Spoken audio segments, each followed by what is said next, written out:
Mom, please stop chopping those veggies for a sec. You're not even listening to me. Our college annual day is in 2 days and my whole class agreed.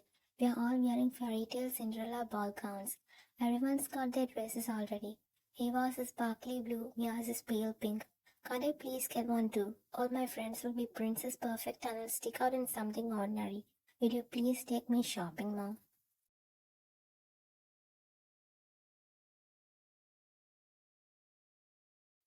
She stopped chopping the vegetables and looked at you. Your stubborn expression softened into sadness, seeing tears well up in her eyes. One, my heart breaks that you're still asking for this, knowing our struggles. We are fortunate to have food on the table today. These vegetables were barely affordable. Have you forgotten that we live differently than our friends? Be grateful for the college education funded by my humble saving income. Your dad's illness took everything, our savings, security, peace of mind. Does the Cinderella dress for one magical night truly mean more to you than our daily survival? You felt bad for being selfish and not thinking about her problems. I swear, every penny I earn from sewing goes to your college fees and dad's medicine. There's barely enough for groceries, let alone fancy dresses. She held your face gently, tears running down her own cheeks. Would you still want that Cinderella dress if it meant we couldn't buy your dad's medicine for a month?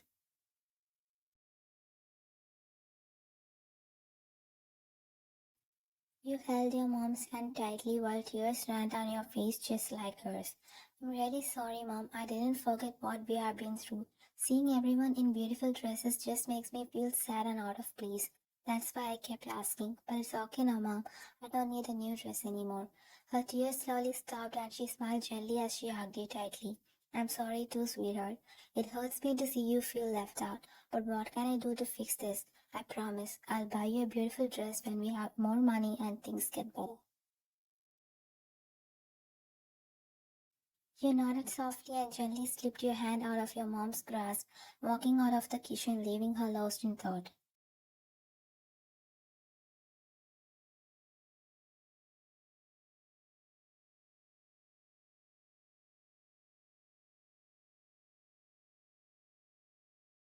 You enter your bedroom, closing the door behind you, and lean against it for a moment. Then you pushed away from the door and walked towards your wardrobe, swinging it open with a faint hope that somehow magically a new dress will appear. But no magic happened. Only familiar clothes stared back. The yellow top worn to last year's festival, the pink skirt from birthday celebrations 2 years ago, and the black dress. Everywhere dress, all clothes you had worn 1,000 times. You sighed deeply, feeling tears prick at your eyes again, and closed the wardrobe doors. To distract your mind from the Cinderella dress longing, you grabbed your college books from the desk and plopped down on your bed, opening your notes.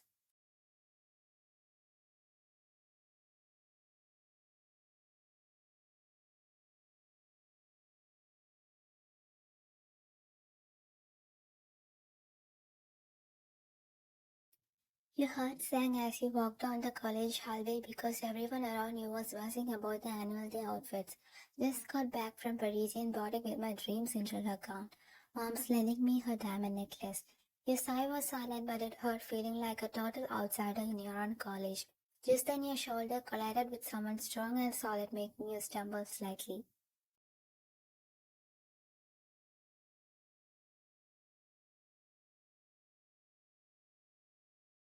No need to look up, you already knew that scent. Chang's signature cologne. The business major with a heart-stopping smile and a family fortune that could buy a college twice over. He's flirted with you several times before. Actually, he flirts with every girl on the campus, but you always brush him off. Not because he's not gorgeous, he totally is, but because his world is luxury cars and private jets, yours is hand-me-down clothes and budget worries.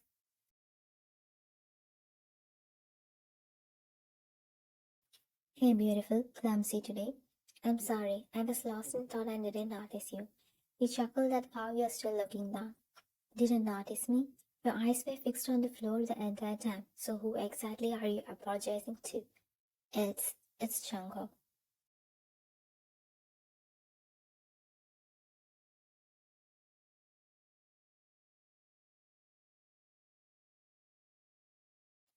He let out a soft chuckle, feeling like he had the upper hand in the conversation. Oh, so you can see me even when you're not looking at me, huh? Am I really that much on your mind? You looked at him with your brows furrowed. Excuse me, Jungo, why don't you go flirt with someone who actually deserves your attention? I'm honestly the last girl on this campus you should even think about flirting with.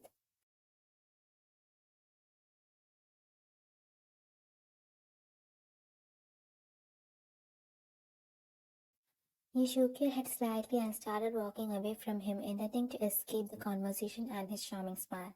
But before you could take two steps, his hand gently wrapped around your arm, stopping you mid-stride. If that's the case, you're the one who deserves my flirting. Because you're different.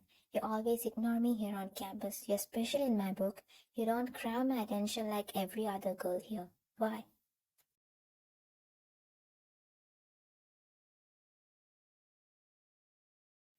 You gently unwrapped your arm from his because you don't want to be too rude. Getting your attention isn't my goal, Chang'o. I'm not like everyone else in this wealthy crowd. You all have money to fix your mistakes. If you fail a class, no problem. Your dad's money will help you graduate with honors. Need extra credits? Just sponsor a campus event and you get them. But I don't have that luxury. I need straight A's to keep my scholarship. Your attention doesn't matter to me when it comes to school. I'm not trying to brag or disrespect you, Jungkook. I'm just being honest. My life is very different from yours. I'm sorry if you felt hurt. His eyes stayed on yours for what like forever, and they were so intense. You could feel your heart flutter and your cheeks getting warm, making you want to look away to gather yourself. You glanced down at the floor, but you could still feel him watching you. You looked deep in thought, his lips slightly parted, as if he was lost in his own world. Wow, she's so focused and has everything planned out. Her grades, her future. Totally the opposite of me and my friends who have it easy. She's always on point and never gets distracted, but here I am, being the distraction in her life. And she even apologized to me like I'm the one who deserves it. It's so ironic because I'm the one who wants her attention and keeps trying to get her to notice me, not the other way around like everyone thinks. His eyes never left you, still drinking in the side of you, lost in these unspoken thoughts. You looked around quickly to see if anyone noticed him staring at you so intensely. The hallway was full of students, but it seems like no one noticed the awkward vibe between you. But you started to feel a bit shy, so you waved your hand in front of his face to break the moment. He blinked slowly, returning to reality. You're back? If you're done staring, can I go?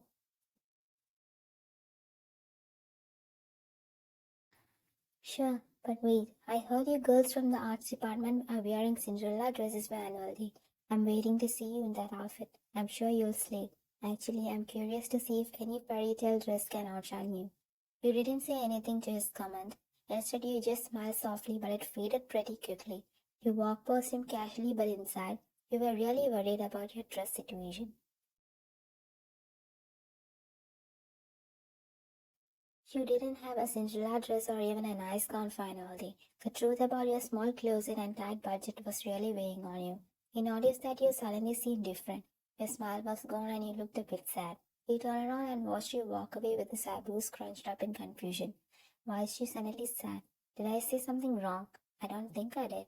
He wanted to step forward and ask if you're okay, but then he thought maybe he shouldn't bother you right now.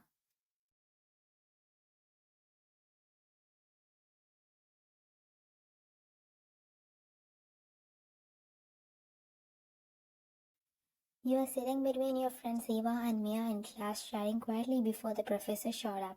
One, you bought your dress, right? The annual day Cinderella dress theme is going to be epic. You were taken aback also you don't want to spill the truth that you can't even think of a dress now.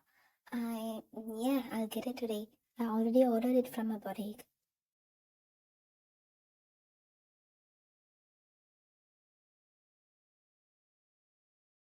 Mia noticed you hesitating and leaning closer. Do you have enough money for it? We can help you out. You quickly interrupted her, trying to sound sure of yourself. No, no, I have enough money for the dress. I'm just worried if my order will come on time. You better not be late, girl. You know why? Emily, our group leader, put you in the front to represent our department.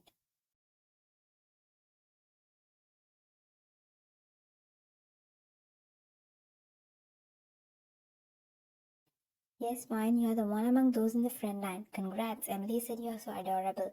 You felt your cheeks get warm. Little did they know, Emily's plan might totally backfire because of your dress situation. They continued chatting excitedly beside you, discussing annual day details about diamond earrings to hairstyling. They assumed you were listening intently, nodding along with their conversation, but your mind had drifted elsewhere, consumed by a pressing problem. Need a dress.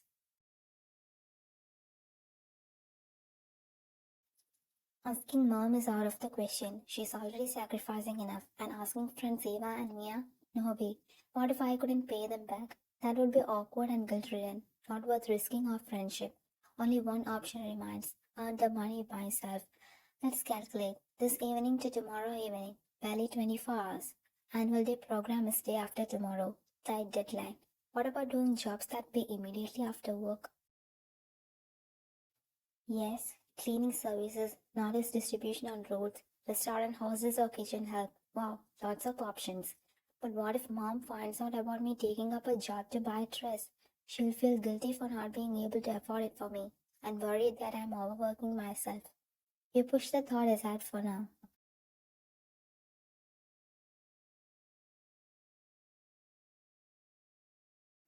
First, let me see if I can even earn enough money to buy this dress. I'll skip college for tomorrow.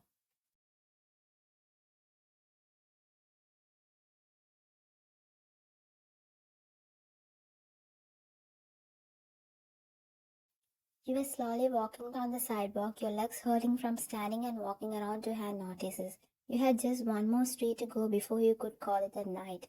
You sat down for a quick break on the edge of the pavement and checked how you're doing. You had handed out 15 notices, but it has not even covered half the amount of the dress you wanted. You jumped up, realizing you still needed more cash.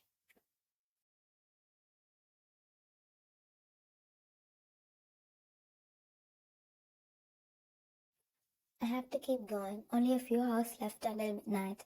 Just as you started walking again, a familiar voice called you from behind. Hey, wait up.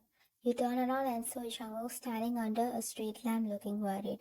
He looked you over, noticing your worn out shoes, tired eyes, and the notices in your hands. Everything okay? You look exhausted.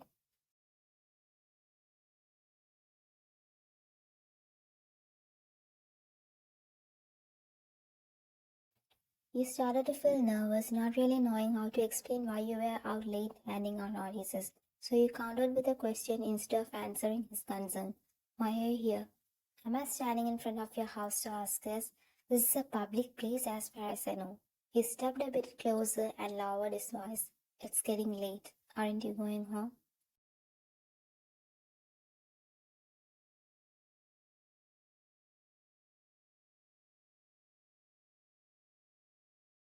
Your heart raced because he was so close and his eyes looked curious and a bit concerned.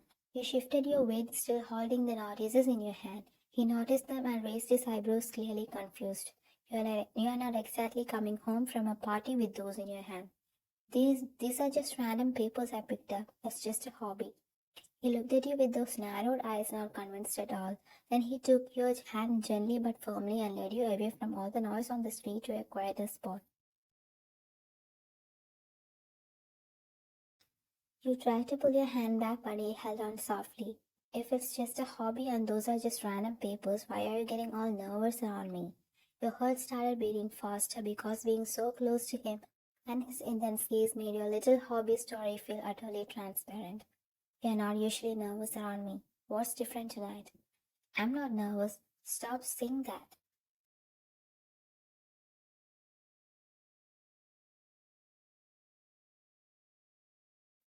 He scoffed, looking around before bringing his eyes back on you. I don't care what you think right now. I'm being pushy and getting involved in your life, but I won't let you go until you tell me the truth, Ryan. I'm really trying to understand you and it actually matters to me. So I have already figured out one thing. You're lying. He gently stroked the back of your hand, making you feel a little tingly, and you look up at him with wide eyes.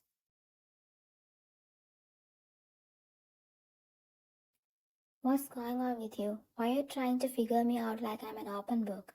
What do you get from understanding me so much? You were curious but also a bit cautious about his sudden interest in your feelings. He loosened his grip a bit but still held your hand. Honestly, There is no real benefit, except maybe figuring out why I'm so drawn to you, Wine. You rolled your eyes, feeling a bit annoyed. Really, Django? You're flirting? Here? Now? In the middle of a busy street with people around?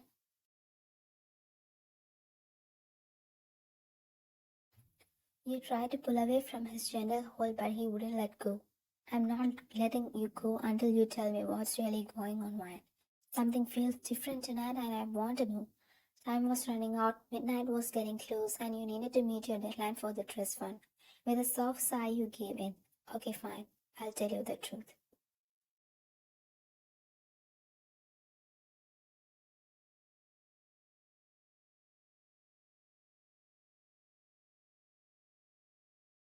He finally let go of his grip with a victorious smile.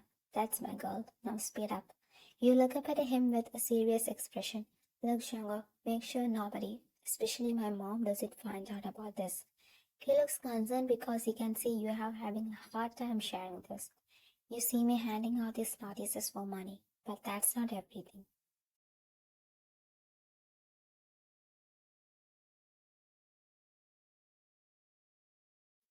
You'd be surprised at the other quick jobs I'm doing tonight and tomorrow. Anything to make some fast cash.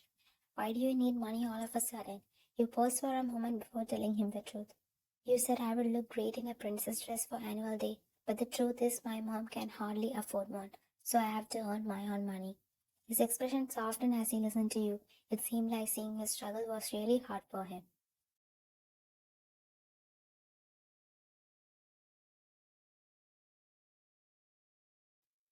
Why didn't you just tell me instead of going through all this? He smiled a little, surprised by his concern. I'm just your college mate. I didn't think to ask you for help. I didn't even ask my close friends Eva and Mia. It's fine. You asked, I answered, that's all. Can I go now? But he stopped you, reaching out to take the papers from your hands. He tossed them on the floor and looked deeply into your eyes. I'll pay for your dress. You don't have to do this.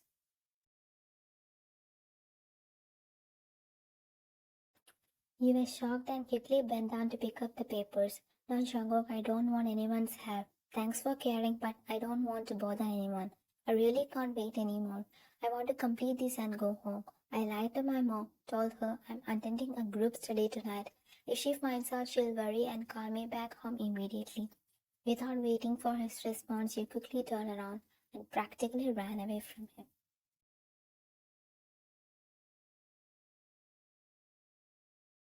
You didn't dare look back, fearing what you might see in his eyes concern, surprise, or maybe even something more.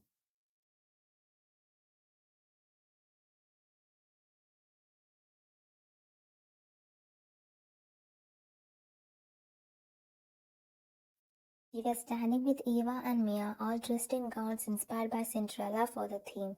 Wow, Ryan, you really look like a princess. Your gown is the best of all of us. Absolutely. Fits you perfectly, and the color is just right. Emily is going to be amazed when she sees you leading our department's performance.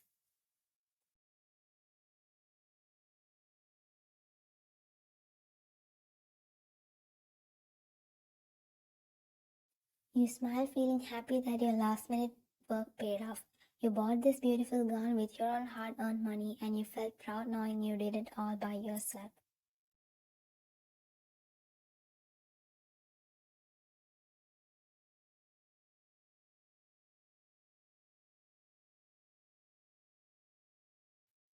Shango was leaning against a wall in a hallway watching you. He couldn't take his eyes off you, admiring how you and your gown sparkled in the lights.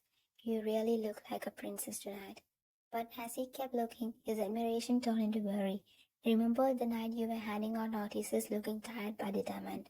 What else did you give up for this one special night? What struggles are behind your beautiful smile?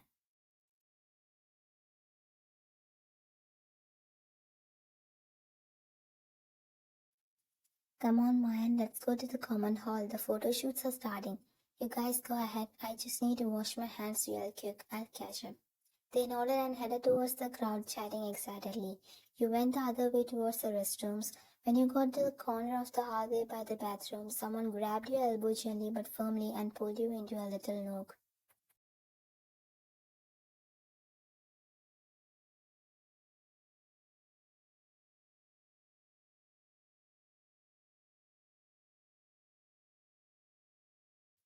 You turn around to see Jungkook standing super close with intense eyes. You gasp, totally startled, and put your hand on your chest. What are you doing? You scared me half to death. He loosened his grip a bit but still held on to your elbow. I couldn't wait any longer. You look absolutely stunning tonight. Needed to tell you that in person, before everyone else steals your attention. Your cheeks flushed instantly, but you tried to hide looking away briefly. Is this how you tell someone they look amazing by freaking them out? I have my own ways to say it, but it would be more like a kiss. Your eyes got super wide and your heart started beating faster. Okay, thanks for the compliment. You stammered, trying to back away, but he gently pinned you against the wall. Why are you like this, Wyatt? I've been trying to show you with looks, little touches, and random nice things. I've been hinting that I like you, loving you in my own way, but you just don't get it. His breath brushed against your skin, making you shiver. What? Do you really not feel anything for me, Wyatt, or are you just ignoring your feelings? You look up at him, totally shocked by what he said. You only knew Jungkook as a super popular rich guy at college, always surrounded by girls and flirting with everyone. You thought of him just as a casual charmer and never thought he could have deeper feelings. Definitely not for someone like you, just a regular girl, not flashy at all, and totally not his type. You're kidding me, right? Stop thinking I'm joking or flirting, Wyan. You need to stop seeing me that way alone. I'm serious when I say this. I love you, girl. I really mean it. His words felt heavy and sincere without any teasing or joking. To add more fuel to your already burning cheeks, he gently tucked the strand of hair behind your ear. Do you believe me, Wyan? You took a quiet breath, staring deeply into his eyes. Deep down, you knew you felt a spark of attraction to him, just like all other girls. But you pushed that feeling away and focused on the tough reality. I can hardly believe what you're saying, Shango. But even if I wanted to, I just can't. I'm so far from you and so different. We live in different worlds and breathe different air. You look down a bit, showing the gap between your family's wealth. My life is simple and humble, while yours is full of luxury and privilege. What future could we have together? You're just bringing me into the spotlight for a little while, and then what would happen to me?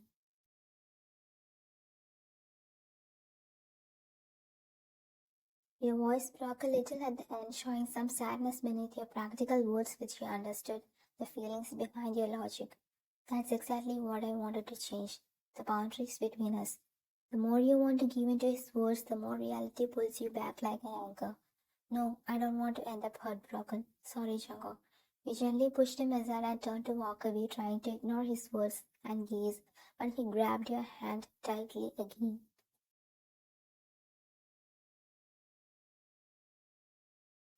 Let me go. You said, trying to pull away, but he wouldn't release you.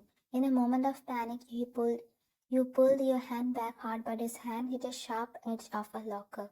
He gasped as his hand started bleeding a lot, with bright red drops falling to the floor like tears. Oh my god. You took his hurt hand carefully, pressing on it to stop the bleeding. He winced in pain, but his eyes stayed on yours, still full of feeling. It's okay, Ryan. This pain is nothing compared to how I feel inside right now.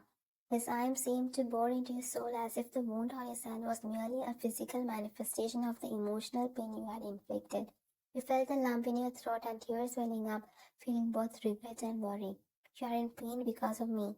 His injured hand weakly covered yours, pressing gently. Only because you won't let me love you, Ryan.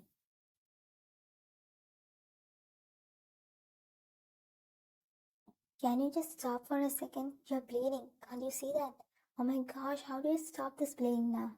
You quickly looked around for something to wrap his wound. Locals, walls, floors, everything seemed empty and useless. Without thinking, you grabbed your dress, the beautiful gown you had saved up for, and tore off a long piece from the bottom. Why, what the heck are you doing? Your dress, the one you worked so hard for. Why ruin it for me? His voice was a bit scalding, but you barely heard him as he focused on wrapping the fabric around his injured hand tightly. It's just a dress. Heartbreak wasn't worth it, but saving you from bleeding out is. His face went from shock to a soft, caring look, as if your actions meant more than words could say. He flinched a bit when you tightened the bandage on his hand, but it seemed like he forgot about the pain because of the gentle surprise in his eyes. You risk something valuable for me, but you still won't give me a hug. As you finish the bandage, your fingers slightly touch his skin, sending a rush of feelings through you. Maybe this injury will heal faster than the one you caused if you stay close to me. His thumb softly touched your cheeks, making you feel tingly all over. He kept his eyes on you as he leaned in the bed, and you can feel his warm breath on your skin. Your knees felt weak, as if his touch had made you lose all your strength. You felt stuck, unable to resist the way he was leaning in to kiss you. Just when you were about to close your eyes and give in, a loud voice broke the moment. Wyan, where are you? You jump back a little, your eyes opening to see his face, which looked both disappointed and amused by the timing. I'm here, Eva, in your lockers. Your eyes met his gaze again, and your heart skipped another beat. He was biting his lips, smiling softly at you. See, you can hardly resist me. If your friend hadn't interrupted, I would have shown you just how much you want me to kiss you. You really want me to kiss you. You blushed even more, but tried to keep your pride. Shut up. I wasn't going to kiss you anyway.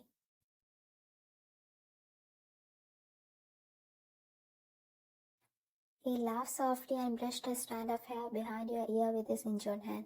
Liar, your friend saved you from admitting it, but your eyes gave you away.